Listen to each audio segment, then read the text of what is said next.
So now that you have done a job analysis, we're going to talk about the resumes that you're going to be creating to respond to that job analysis. So let's start with resumes in this assignment. So you have analyzed one job ad related to your field, and now you will need to create one resume customized to the ad that you have chosen. So I'm sure that most of you have done resumes, but let's go back over the basics of resumes and make sure that we're addressing all this as we think about crafting this resume to the specific job ad you've chosen. So key parts of your resume are going to be your education, your experience, your contact information, your skills and abilities, your awards, and then there's the optional branding statement, like an objective statement, but geared towards what you can contribute to the company. We're not going to focus on 6 so much because the cover letter, between the cover letter and the resume, you're going to have branded yourself. This is optional though, so it's worth mentioning. So we're going to go through the top 8 resume tips. These are things that you need to think about as you are drafting your resume. So first you want to build a picture of yourself doing the hard and soft skills from your job ad. You don't use full sentences, so no full sentences means there should be no periods. You're going to do quick, punchy, bullet type or bullet points type tidbits that let the possible employer know what you can do. You're going to start with bulleted active verbs that match key soft skills. So remember, soft skills are not those things like the software that you know or these kinds of things. They're communication, they're conflict resolution. These are the soft skills. You need to think of transfer statements. So what you can provide to them. So how have you had experiences, or how do the skills that you have transfer over to what the job needs? And if you can add a number, you should add a number. So show the results of your experience. Tell how many people that you have trained. Tell, show numbers of everything that you've done. Don't just say that you've done this thing, provide a number so you show exactly what you have accomplished. So some bads, or a bad way to approach is gained experience in public speaking. It's a soft skill, right? Better, presented at Society of Petroleum Engineers Annual Technical Conference. Best, presented at 3 conferences, including an invited lecture on reservoir evaluation at the Society of Petroleum Engineers Annual Technical Conference. So you have specificity here going from bad to best. Also notice that number, presented at 3 conferences.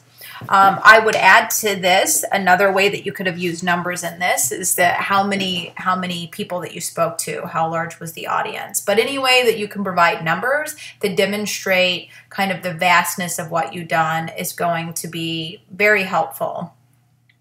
You'll see that I have a link here about active verbs. You always want to use active verbs whenever you are creating your resume, and you can go to this link right here to check out ways to utilize and use effectively active verbs. So please check that out after you're finished watching this. So the second tip to resumes is scannability. So the headings, numbers, numerous vectors, and bullet points. These are all important. Your resume needs to be scannable. You need to create a visual hierarchy using fonts, italics, bullets, and tabs. Key to this is, though, only use 2 fonts, 2 colors, and 2 sizes. You don't want your resume to be a cluster of various things. It doesn't need to be eclectic. You shouldn't use 4 different fonts and use 3 different sizes and colors all over the place. You want to create this hierarchy, but it needs to be organized and clean. So you want to max it out at 2 for each of these. You need to think in terms of 2 or 3 key vectors. So vectors are kind of, see right here, we can think of the indentation or the spacing. These are vectors. So you want to have 2 to 3 vectors. You also don't want that to be all over the place. It can be too many. These should be enough to lead the eye and create a kind of hierarchy and organization, but you don't want so many that it's hard to tell what's going on. You want to avoid bolding everything. Choose one thing if you want to bold and only do that. So if you want to bold, say, your actual job titles, you do that. But you don't want to bold everything. Bolding loses its emphasis once you use it too much, so keep that in mind. Number 3 is it needs to be uniform, consistent, and parallel across the section. So what does parallelism mean? It means that you're using the same form of the verb throughout, managing the dental office budget and approved supply requisitions. That is not parallel. Parallel would be managing the dental office budget and approving supply requisitions. So if you're going to be using present tense, you need to use that consistently, or past, it needs to be consistent. It needs to be parallel throughout. All of your verbs need to match one another. Uniformity of design. If you're going to italicize your position title, italicize all of them. Don't pick and choose. This needs to be consistent. There needs to be some method.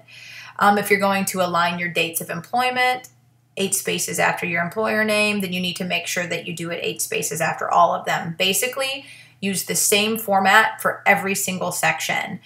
Don't change it up. Keep it consistent. This helps the prospective employer quickly find the information that they need to find. The last thing you want to do with your first impression is to frustrate them and make them search out for information, because they're not going to. They're just going to throw the resume to the side. So think about this statement. The coach told the players that they should get a lot of sleep, that they should not eat too much, and to do some warm-up exercises before the game. This is not a parallel statement. What it needs to be is either all in the subjunctive with the should, or all of the active to do. So it needs to be that they should get a lot of sleep, they should not eat, and they should do some warm-up exercises. So you need to think about the way the verbs are parallel throughout and make sure that your resume is doing that. So step 4 or tip 4 is spin, spin, spin. So what you need to do is spin everything that you have into some kind of skill that the job that you're applying for needs. You need to make yourself look like the perfect person for the job. So everything that you can think of that can work towards speaking to a need that you've listed in that T-chart with the hard and soft skills, you need to spin it to make it applicable to this job. So you need to think about the way your leadership experience is, the way you've done teamwork, how you're detail-oriented, your ability to analyze, your flexibility, how creative you are, that you're an independent worker. All of these things, think about the way that you have demonstrated them. These, are your soft skills, and the way that you can spin them to speak to the job that you are applying for, or mock applying for, that you're writing the resume for. Number 5, know what to leave out. This includes high school. Do not put your high school GPA or your high school on it. That is over with and not something that you need to include in your resume anymore. But what else do you leave out? Don't include a relevant job experience. If you have a gap, you might do that, but for now, only include what's relevant. What kind of positions have you held that has helped you become the person that this company needs? If you are a dog walker and you're applying to do something in your field, you do not need to include dog walker unless that somehow has created some kind of skill that you need. But just be sure that you're not including that irrelevant job experience They're only going to be looked past anyway. Don't put false achievements. Your fraternity and sorority are not achievements. They do not demonstrate how you're going to be a good employee or how you are fit for the position you're applying for. Playing intramural sports, competing in a spelling bee, your hobbies. None of these are achievements, so don't include them. Don't use elevated vocabulary. You don't need to use $5 words on your resume. You just need to demonstrate how you're a capable person for the job. So don't reach over doing the vocabulary. Get rid of bad email addresses. If you have sparklepony123@Hotmail, create a Gmail with your first name, last name, or something more professional. I had Pearl Jam Goddess at AOL for the longest time and realized once I became an adult that that was not an acceptable email address. As much as we love these silly email addresses, we have to get rid of them when we become professionals. Don't use personal pronouns. It's assumed that you did these things, so you do not need to use the personal pronoun. Stay away from buzzwords or cliches, go-getter, thinking outside the box, synergy, people pleaser. These are trash words that are stock and thrown in everywhere. You're not going to stand out with these, so just avoid them. And don't put in anything negative. You don't need to explain a low GPA. You don't need to explain why you don't have experience. Stay positive. Stay away from the negative.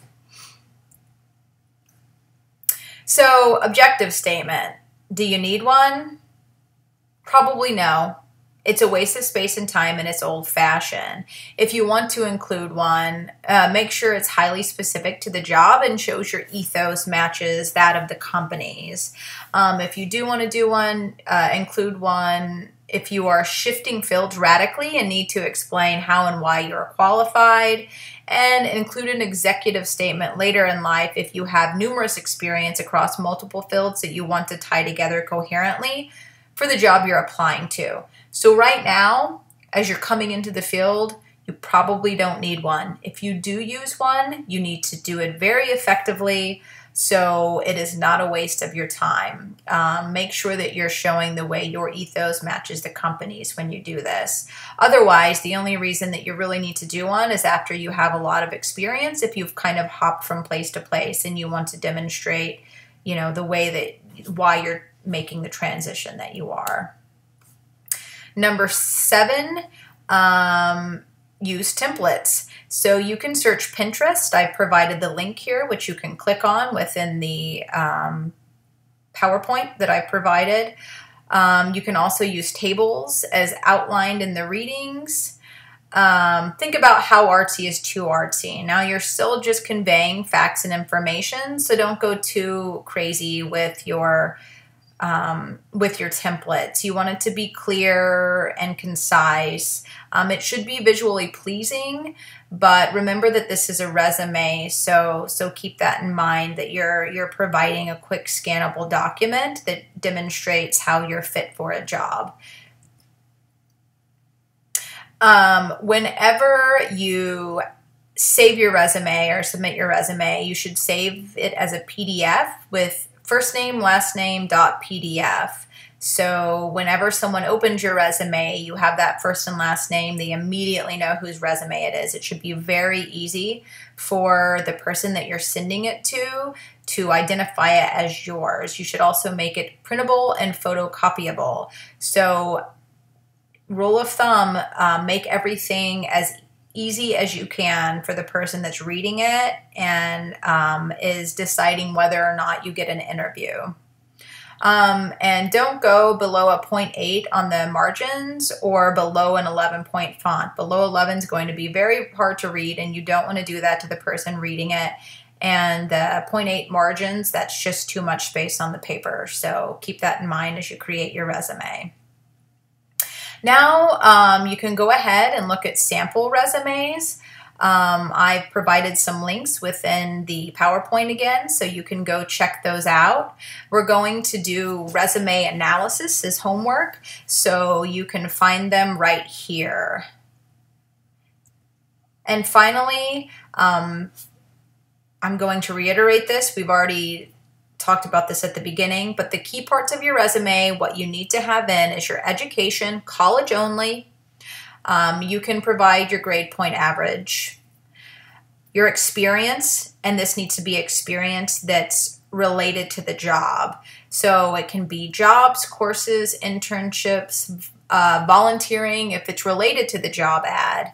This is where you will be writing bullet pointed sentences describing how you meet what they want. Remember, this needs to be relevant to the job ad. Your contact information, that's going to be your name, phone number, email address, and physical address. Your skills and abilities, the hard skills they want and or might need. Awards and extras, so any relevant awards you won, clubs you've been a part of, community service you've done.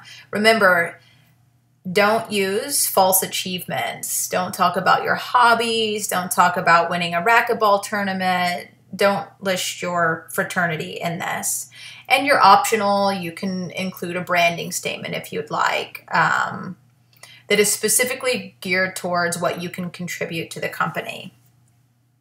So that is that.